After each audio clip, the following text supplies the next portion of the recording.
بسم اللہ الرحمن الرحیم. عزیز ناظرین السلام علیکم. میں ہوں ساجد رضوی. آپ تمام ناظرین دیکھ رہے ہیں پروگرام ذکر و فکر. آج فکر کا موضوع ہے امتحان الہی، جس کے بارے میں ذکر کرنے کی ضرورت ہے کہ اللہ تعالیٰ ہم سب سے امتحان کیوں لیتا ہے. اس موضوع پر بات کرنے کے لیے ہمارے ساتھ جڑ چکے ہیں عالی جناب مولانا غلام عباس صاحب. آئیے سب سے پہلے ان سے ملاقات کرتے ہیں. السلام علیکم قبلہ. علیکم السلام ورحمۃ اللہ وبرکاتہ. کیسے مزاج ہیں؟ الحمدللہ، اللہ کا شکر ہے. مولانا صاحب بہت بہت شکریہ. آج کے پروگرام میں ہم سوچ رہے ہیں، جیسا کہ ہم نے ویورز کو بتایا، کہ امتحان الہی کے بارے میں ہم بات کریں گے. اکثر مولانا صاحب آپ نے بھی دیکھا ہوگا کہ جب چاروں طرف سے ہمیں مصیبتیں گھیر لیتی ہیں، جب ہم مصیبت میں گرفتار ہو جاتے ہیں تو اکثر یہی کہتے ہیں کہ یہ اللہ تعالیٰ کا امتحان ہے. تو کیا یہ حقیقت میں اللہ تعالیٰ کی طرف سے امتحان ہوتا ہے؟ اعوذ باللہ من الشیطان الرجیم. بسم اللہ الرحمن الرحیم.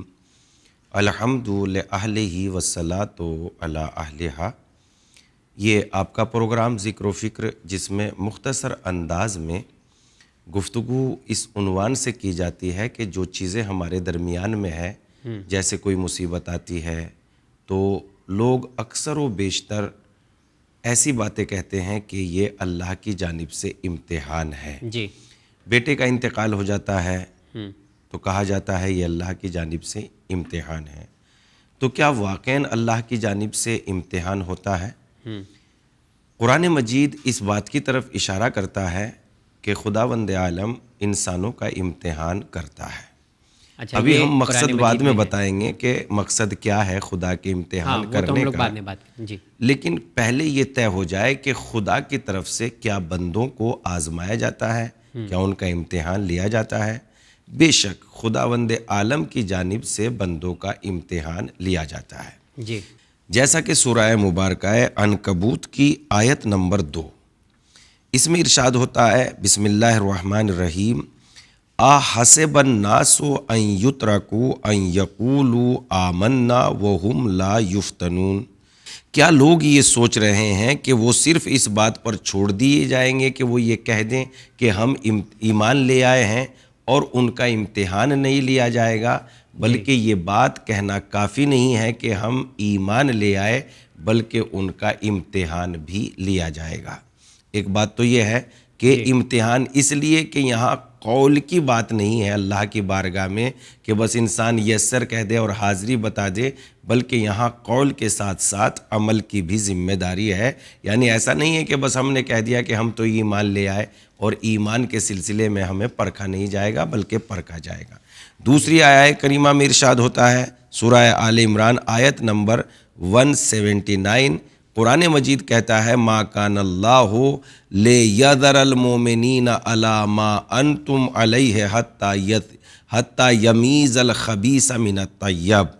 کیا خدا ایسا نہیں ہے کہ برے بھلے کو ایک دوسرے سے جدا کرے؟ یعنی اس لیے امتحان لیا جاتا ہے کہ ایک پاک و پاکیزہ ہے وہ بروں سے الگ ہو جائے اور برے اچھوں سے الگ ہو جائے. تو اس بات کی طرف اشارہ کیا جا رہا ہے کہ خدا امتحان لیتا ہے تاکہ اچھے بروں سے الگ ہو جائیں اور برے اچھوں سے الگ ہو جائیں. اور اس کے بعد قرآن کہتا ہے ہنالک ابتلی المؤمنون وزلزلوا زلزلالا شدیدا. اس وقت باقاعدہ مومنین کا امتحان لیا گیا جب انہیں شدید قسم کے جھٹکے لگے.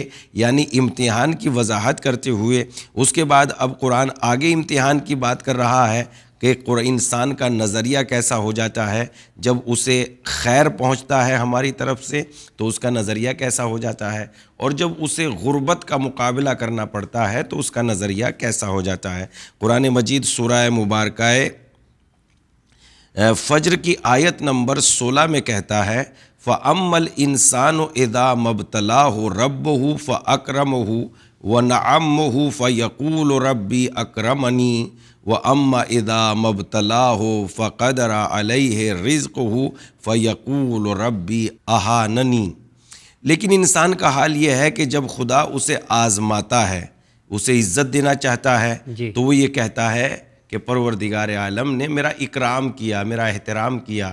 یعنی اس کو جب نعمت مل جاتی ہے، لیکن جب اس کی روزی کو تنگ کر دیا جاتا ہے تو یہی بندہ کہتا ہے کہ یہ انسان میرے رب نے مجھے ذلیل کر دیا اور میرے رب نے مجھے خوار کر دیا۔ یعنی اس کا مطلب یہ ہوا کہ انسانوں کا امتحان لیا جانا اس لیے ضروری ہے کہ تاکہ انہیں میدان عمل کا پتہ چلے کہ اللہ کی بارگاہ میں فقط قول کی اہمیت نہیں ہے بلکہ ایمان کا لفظ کے ساتھ اس کے پیچھے عمل کرنا بھی ضروری ہے۔ یہ تو آپ نے بتا دیا مولانا صاحب، لیکن یہاں پر ایک اور سوال میں آپ سے پوچھنا چاہوں گا۔ جیسا کہ ہم سب جانتے ہیں کہ اللہ تعالی ہمارے دلوں میں جو چھپے ہوئے راز ہیں ان سب کو بھی جانتا ہے، اور ہماری قابلیت کو بھی جانتا ہے، ہماری لیاقت کو بھی جانتا ہے۔ ان سب کے باوجود کہ وہ سب کچھ جاننے والا ہے، اس کے باوجود بھی اللہ تعالی ہمیں امتحان لیتا ہے، ہم سے امتحان لیتا ہے کہ ہم فیل ہوں گے یا پاس ہوں گے۔ اس سلسلے میں ہم روایات کی روشنی میں آپ کی خدمت میں یہ بات پیش کرتے ہیں کہ یہ بات تو ہم بھی جانتے ہیں کہ دانے کے اندر چھپے ہوا گندم کا درخت ہے، اور جب ہم اس کو جب تک زمین میں نہیں ڈالیں گے تب تک وہ پودا اور گندم کا درخت بننے والا نہیں ہے۔ یہ بات ہم جانتے ہیں کہ نہیں جانتے؟ جی جانتے ہیں۔ تو کیا جاننا کافی ہوا کہ ہم جانتے ہیں کہ گیہوں کے دانے کے اندر اس کی پوری پود چھپی ہوئی ہے اور اس کا پورا پیڑ چھپا ہوا ہے اور اس میں جو اتنی بالیاں ہیں وہ سب چھپے ہوئے ہیں؟ لیکن نہیں جاننے کے باوجود بھی اس کو زمین میں دبانا اس لیے ضروری ہے کہ جب تک اس کو زمین میں نہیں ڈالا جائے گا تب تک اس کی صلاحیتیں پھیلیں گی نہیں، پھولیں گی نہیں، نکھریں گی نہیں۔ اسی لیے خداوند عالم کا بھی امتحان اس لیے نہیں ہے کہ بندہ پریشان ہو جائے، بلکہ خدا کا امتحان اس لیے ہوتا ہے تاکہ انسان کے سینے کے اندر جو چھپی ہوئی صلاحیتیں ہیں وہ صلاحیتیں ظاہر ہو جائیں، اور جب انسان کے اندر چھپی ہوئی صلاحیتیں ظاہر ہو جاتی ہیں تو نہ خود انسان کو تنہا اس کو فائدہ پہنچتا ہے جس کے اندر وہ صلاحیتیں ہیں، بلکہ دوسرے بندگان خدا کو بھی وہ فائدہ پہنچاتا ہے۔ مثلا مثال کے طور پر میرے اندر چھپی ہوئی صلاحیت یہ تھی کہ میں زمین کے اندر اللہ کی نشانیوں کو تلاش کروں اور قدرت کے رازوں کو ڈھونڈ نکالوں، تو وہ راز جو مجھے مل جاتے ہیں تو تنہا میری ذات تک فائدہ نہیں پہنچاتے بلکہ ساری مخلوق خدا کو وہ فائدہ پہنچاتے ہیں۔ مثلا جیسے پینسلین کو جب ڈھونڈ لیا گیا تو جس نے پینسلین کو ڈھونڈا ہے تو کیا یہ اس کو فائدہ پہنچا رہی ہے؟ نہ جانے دنیا کے کتنے لوگوں کو یہ بات فائدہ پہنچا رہی ہے۔ یا مثلا ایک سائنٹسٹ نے یہ جان لیا کہ پانی کے ذریعے سے لائٹ بنا دی جا سکتی ہے، تو اس کے جاننا اور اس کا بنانا، تو جب اس میں یہ صلاحیت تھی تو اس نے لائٹ بنائی، تو تنہا یہ لائٹ جس میں ہم بیٹھے آج اسٹوڈیو میں شوٹنگ بھی کر رہے ہیں، کیمرہ بھی چل رہا ہے اور بہت ساری چیزیں، تو جب صلاحیتیں ظاہر ہو جاتی ہیں تو نہ خود یہ کہ میرے وجود کو برکت پہنچاتی ہے بلکہ وہ وجود ایسا بابرکت ہو جاتا ہے کہ ساری دنیا کو فائدہ پہنچاتا ہے۔ مثلا جس نے ٹی بی کی ٹیبلیٹ تلاش کی ہے اس نے ساری دنیا کو فائدہ پہنچایا ہے کہ نہیں پہنچایا؟ یہی بات قرآن مجید میں کہی جا رہی ہے۔ سورہ مبارکہ آل عمران کی آیت نمبر 154 میں ارشاد ہوتا ہے وَلِيَبْتَلِيَ اللَّهُ مَا فِي صُدُورِكُمْ وَلِيُمَحِّصَ مَا فِي قُلُوبِكُمْ۔ یہ امتحان اس لیے لیا گیا ہے کہ خدا انسان کے سینے کے اندر چھپی ہوئی صلاحیتوں کو ظاہر کرنا چاہتا ہے اور تمہارے ضمیر کی حقیقتوں کو واضح کر دینا چاہتا ہے۔ اس لیے امتحان خدا لیتا ہے اور امتحان کے بعد بندے کے لیے یہ نعمتیں پوشیدہ ہوتی ہیں۔ مولانا صاحب آپ نے بہت صحیح فرمایا کہ اللہ تعالیٰ اس لیے امتحان لیتا ہے ناظرین کہ ہمارے اندر چھپی ہوئی صلاحیتیں جو ہیں وہ نکھر کر باہر آئیں۔ مولانا صاحب ایک اور سوال میں یہاں پر کرنا چاہوں گا آپ سے، وہ یہ ہے کہ کچھ لوگ ہوتے ہیں جو امتحان سے ہٹ جاتے ہیں، امتحان نہیں دے پاتے ہیں، تو کیا ضروری ہے کہ ہر ایک سے اللہ تعالیٰ امتحان لے؟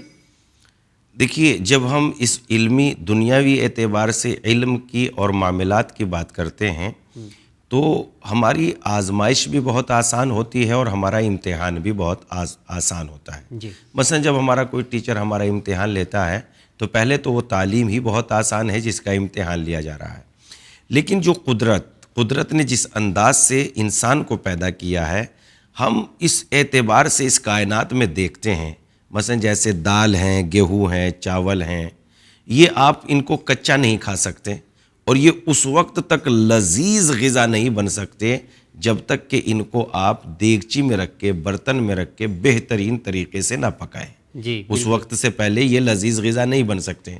اور پھر یہ جب پک جاتے ہیں تو اتنی لذیذ غذا بن جاتے ہیں کہ آدمی مثلا انگلیاں چاٹتا رہتا ہے اور بے پناہ وہ تھوڑا سا زیادہ ہی کھا لیتا ہے لذیذ غذا کو. تو اب اس اعتبار سے ہم سمجھے کہ جب تک کہ غذا کو پکایا نہیں جائے گا, زیر زبر نہیں کیا جائے گا. اور پکنے کے انداز کو آپ دیکھیے, جب غذا پکتی ہے تو جو اوپر ہوتی ہے وہ نیچے چلی جاتی ہے اور جو نیچے ہوتی ہے وہ اوپر آ جاتی ہے. جب تک یہ اوپر سے نیچے یعنی زیر زبر نہیں ہوگی غذا تو لذیذ غذا نہیں بن سکتی.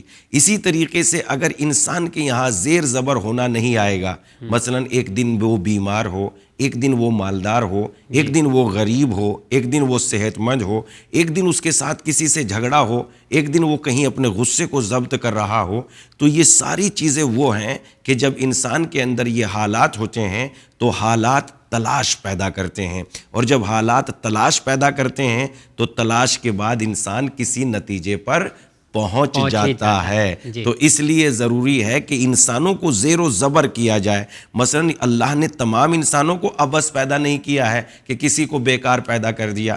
کسی کے نہ کسی کے اندر کوئی نہ کوئی صلاحیتیں رکھی ہیں. انہی صلاحیتوں کو آزمانے کے لیے سب کو امتحان کی بھٹی میں ڈال دیا جاتا ہے اور صلاحیتیں نکل کے سامنے آ جاتی ہے. اس لیے ہر انسان کا امتحان ہونا ضروری ہے. مولانا صاحب آپ کا بہت بہت شکریہ, اور بہت اچھے طریقے سے آج آپ نے پروگرام میں ہمارے ناظرین تک اہم پیغامات پہنچائے کہ اللہ تعالیٰ امتحان کیوں لیتا ہے. آپ کا بہت بہت شکریہ. انشاءاللہ اگلے ایپیسوڈ میں پھر آپ سے ملاقات کروں گا. آپ کا بھی بہت بہت شکریہ. انشاءاللہ ضرور. جی ہاں ناظرین, اگر منزل تک پہنچنا ہے تو سیڑھیاں چڑھنا پڑے گا, اور سیڑھیاں جو ہیں یہی امتحان ہے. یعنی امتحان ہمیں دینا ہی ہے اگر ہمیں منزل تک اپنی پہنچنا ہے. انشاءاللہ پھر کسی پروگرام میں آپ تمام ناظرین سے ملاقات ہوگی. دیکھتے رہیے چینل وین. بہت بہت شکریہ.